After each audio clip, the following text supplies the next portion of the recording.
Over इस industry को मैंने बहुत अच्छी तरह देखा, बट समहाउ इंडिया के अंदर तब इस इंडस्ट्री को यह माना जाता था ये तो टोपी पहनाने वाला बिजनेस है, राइट? कोई भी अगर कहता था ना मैं नेटवर्क मार्केटर हूं, लोग कहते थे चोर है।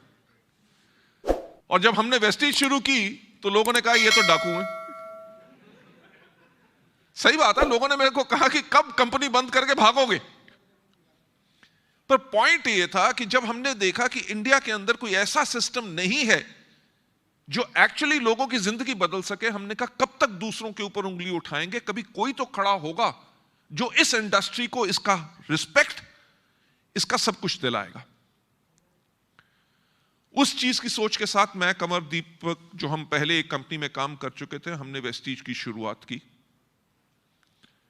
जैसे सोनू जी ने मेरी एक लाइन बताई कि सोचने की हिम्मत तो करो, मैं एक और चीज हमेशा बोलता हूं कि सफलता उन्हीं को मिलती है जिनकी तैयारी अच्छी होती, राइट?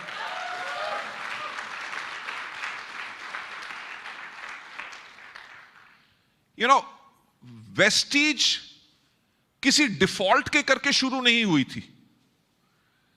वेस्टीज एक एंटायर सिस्टम को प्लान करके, इंजीनियर करके हमने इसको शुरू किया। 2004 में जब हमने शुरू किया, हमने दुनिया भर के कानून पढ़े उन देशों के जहां जहां नेटवर्क मार्केटिंग एक लीगल इंडस्ट्री है, और हमने वेस्टीज को उसी प्रकार से बनाया। और आपको पता है कि गाइडलाइंस 2016 में आई, यानी कि 12 साल पहले हमने वही चीज करनी शुरू की जो दुनिया ने 2016 में करनी शुरू की, क्योंकि we were prepared for all those things, right? So ladies gentleman, अभी मैं सैटरडे को गुवाहाटी में था, तो वहां से लोग मेरे को काफी पुराने मिले जो मेरे को वेस्टीज से पहले भी जानते थे, और आज के दिन पे वेस्टीज में कम से कम 10 से लेके 12-12 लाख रुपए का चेक कमा रहे हैं। उनकी भी अपनी बहुत पुरानी कहानियां थी कि वो मेरे से जिंदगी में कैसे प्रभावित हुए, और मैं भी यही बताना चाहता हूं कि मैं भी उन सब लोगों से प्रभावित हुआ, हर एक से मैंने बहुत कुछ सीखा है। तो वहां पे एक व्यक्ति जब आए तो उन्होंने मेरे को कहा कि सर, हम आपकी विजन के साथ शुरू से ही पागल हो गए थे। मेरे को समझ नहीं आई, क्योंकि बात अब 17 साल पहले हो गई थी। मैंने कहा किस चीज की बात कर रहे हो? ही सेड, सर मुझे याद है कि जब वेस्टीज शुरू हुई थी तो जब लोग आपसे पूछते थे कि आपका विजन क्या है वेस्टीज के बारे में, तो आप हमेशा कहते थे कि आज के 5 साल